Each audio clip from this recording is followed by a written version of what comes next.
제가 이 동네로 귀농해 마을이장이 된 것은 이제 6개월쯤 되었습니다. 저는 사실 아내와 이혼하고 몇 년을 혼자 살고 있습니다.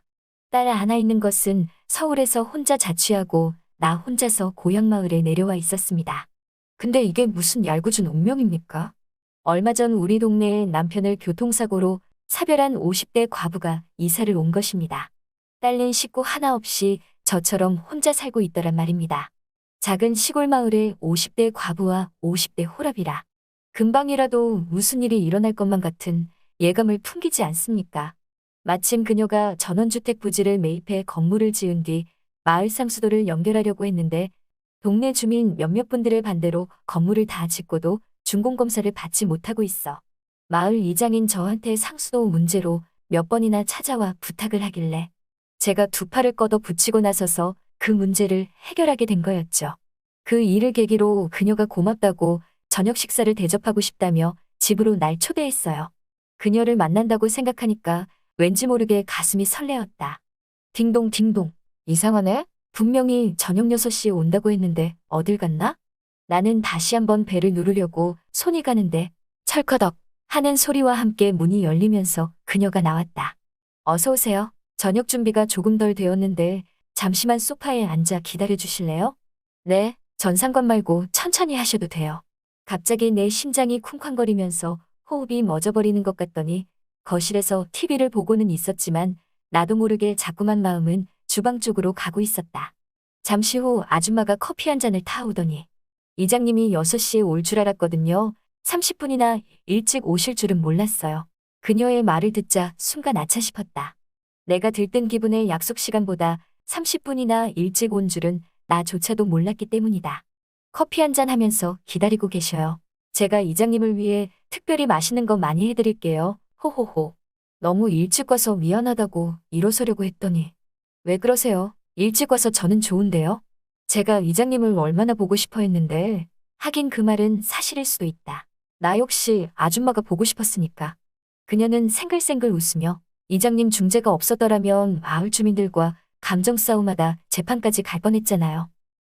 그럼 앞으로는 다른 데로 이사 간단 소린 안 할 거죠? 당연하죠. 상수도 문제도 잘 해결되었으니 여기서 계속 살아야죠. 그나저나 우리 이장님 정말 멋져요. 절 위해 이렇게까지 노력해 주시고 나랑 애인이나 했으면 좋겠다.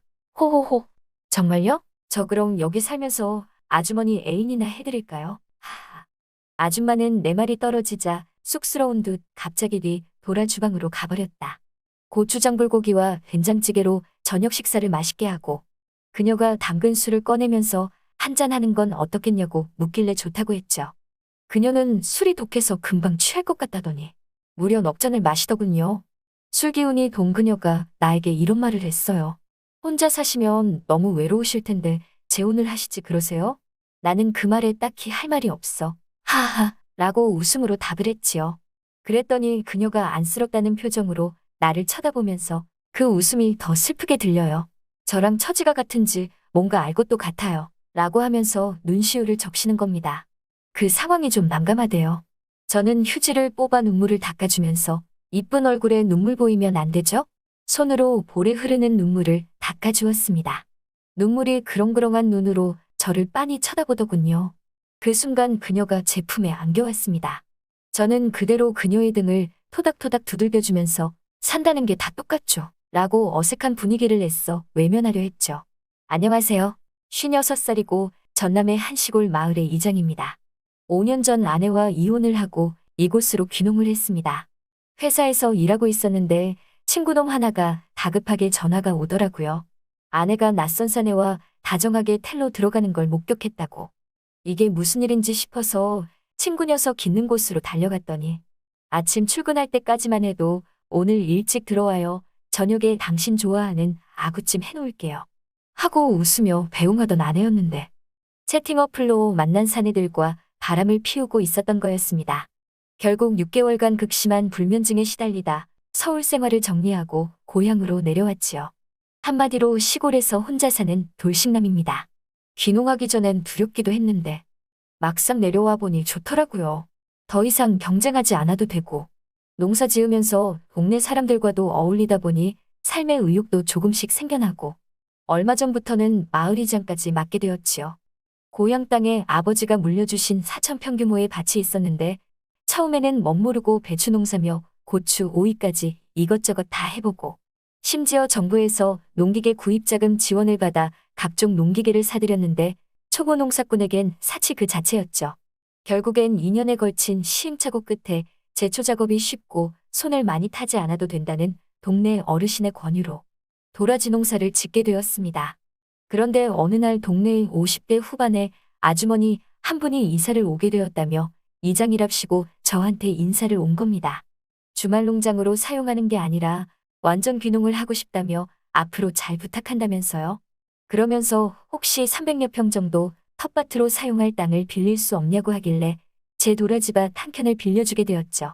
그날도 여느 때와 마찬가지로 오토바이를 타고 도라지밭에 가는 중에 저 멀리서 누군가가 무거운 짐을 양손에 들고 뛰어온다.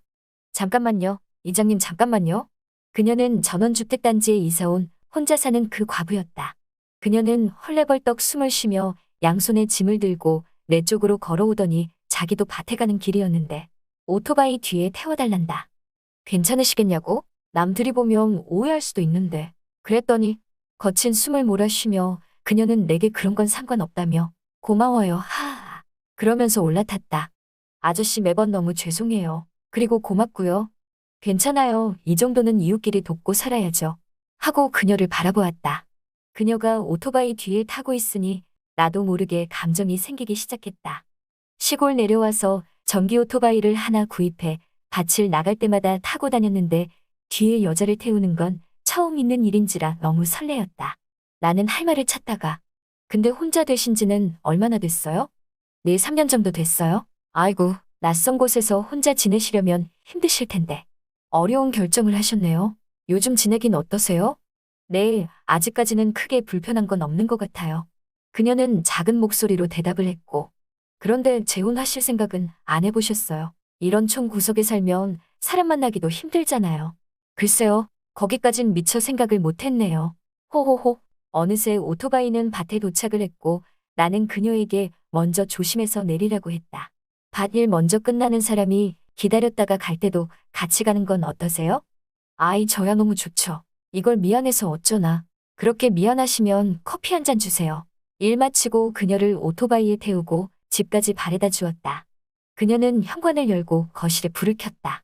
나는 그녀의 짐을 다 옮기고 그때서야 허리를 펴고 그녀의 집을 둘러보았다. 깨끗하게 정리정돈이 잘 되어 있었다. 그럼 안녕히 계세요. 아니, 차나 한잔하고 가세요. 그래도 그냥 가시면 제가 너무 미안하잖아요. 얼른 차 준비할 테니 잠깐만 기다리세요. 그녀는 안방으로 들어갔고 나는 소파에 앉아 여기저기 두리번거리고 있었다. 한참이 지나 그녀는 흰 셔츠에 검정색 주름치마를 입고 나와서 거실에서 물을 끓이면서 적은데 무슨 차를 좋아하시나요? 아, 네. 저는 아무 차나 좋습니다.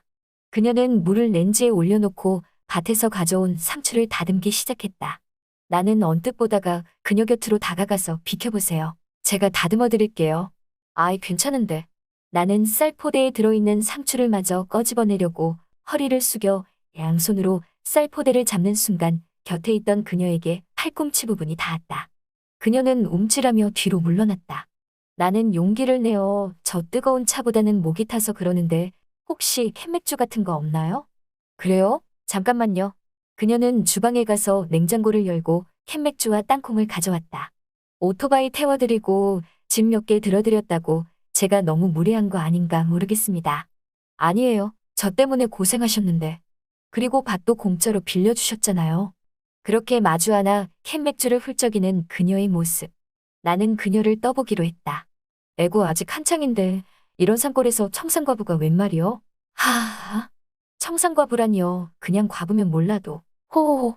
나는 말없이 그녀를 바라보았고 그녀는 내 시선을 느꼈는지 고개를 돌리더니 어머, 벌써 8시 반이네 하였다. 아이고, 얼른 마시고 가야겠네요. 시간이 많이 됐어요. 아니에요. 급하게 드시면 체하는데 천천히 드세요. 술 먹고 체하면 약도 없는데. 호호호.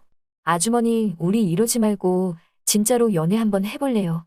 했더니 다 늙어서 내가 이러면 안 되는데. 나같이 늙은 사람이 뭐 좋다고. 호라비 신세는 과부가 알아준단 말도 있잖아요. 나이가 무슨 상관이에요. 서로 마음 맞고 외로운 사람끼리 의지하며 지내면 좋은 거죠. 안 그래요? 네, 이장님 하자는 대로 할게요. 그런다. 그녀는 저보다 3살 연상입니다.